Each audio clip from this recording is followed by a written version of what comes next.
बहुत समय पहले की बात है। ब्रह्मा जी के पुत्र प्रजापति दक्ष थे, जो अत्यंत तपस्वी और ज्ञानी माने जाते थे। उनकी अनेक संतानें थीं, जिनमें से एक कन्या का नाम सती था। सती भगवान शिव की परम भक्त थी। वे बचपन से ही भगवान शिव की पूजा अर्चना में लीन रहा करती थी।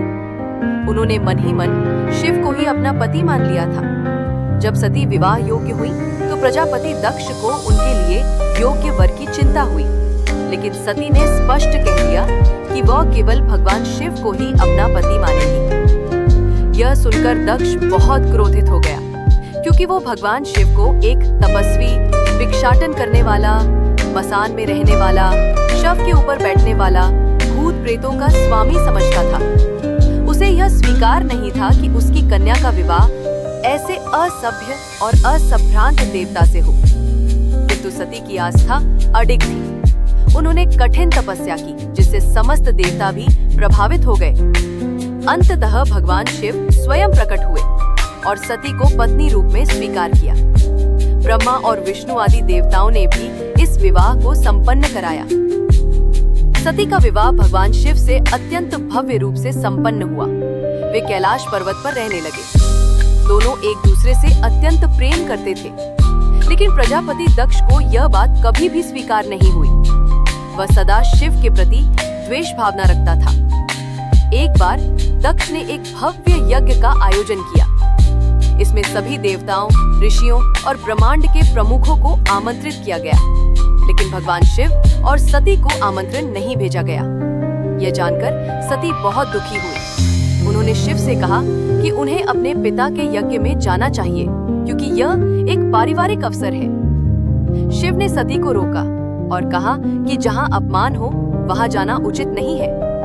लेकिन सती अपनी भावनाओं पर काबू नहीं रख सकी और जिद करके अकेले ही अपने पिता के यज्ञ में चली गई। जब सती यज्ञ स्थल पर पहुंची तो वहां किसी ने उनका आदर नहीं किया। उनके पिता दक्ष ने उनके और शिव के प्रति अपमानजनक शब्द कहे। उन्होंने शिव को अघोरी, भूतों का स्वामी, समाज से बहिष्कृत और अपवित्र कहकर निंदा की। सती यह सब सुनकर बहुत आहत हुई। उन्होंने कहा, जिस शरीर से मैंने आपका पुत्रत्व प्राप्त किया वह अब मेरे लिए बोझ है, क्योंकि यह मुझे उस शिव का अपमान सहने को विवश कर रहा है। ये मुझे उस शिव का अपमान सहने को विवश कर रहा है, जिनकी पूजा सारे देवता करते हैं। सती ने वहीं यज्ञ कुंड में कूदकर अपने प्राण त्याग दिए। सती के वियोग में शिव गहरे शोक में डूब गए। वे संसार से विरक्त हो गए और समाधि में लीन हो गए। इस कारण संसार में संतुलन बिगड़ने लगा। तब देवताओं ने भगवान विष्णु से सहायता मांगी। इधर सती ने हिमालय राज के घर में पार्वती के रूप में पुनर्जन्म लिया।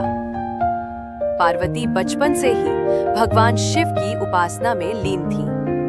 उन्होंने शिव को पुनः प्राप्त करने के लिए कठोर तपस्या की। उनकी भक्ति से प्रसन्न होकर शिव ने उन्हें पत्नी रूप में स्वीकार किया।